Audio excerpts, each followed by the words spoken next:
मराठी नववर्षाच्या म्हणजेच गुढीपाडव्याच्या निमित्तानं वर्धा स्कूटर रॅलीचं आयोजन करण्यात आलं। राम मंदिर येथून या स्कूटर रॅलीला सुरुवात करण्यात आली। शहरातील विविध चौकातून या रॅलीने मार्गक्रमण करत मराठी नवीन वर्षाच्या आगमनानिमित्ताने शुभेच्छांची उधळण करण्याचं आवाहन या रॅलीमधून करण्यात आलंय। पाडवा पहाट या संगीतमय कार्यक्रमांचं आयोजन सोशलिस्ट चौक येथे करण्यात आलं।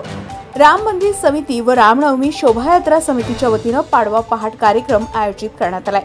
या रॅलीमध्ये रथ व झाकी देखील सामील झाली। डोक्याला फेटा बांधून महिला या स्कूटर रॅलीमध्ये सहभागी झाल्या आहेत।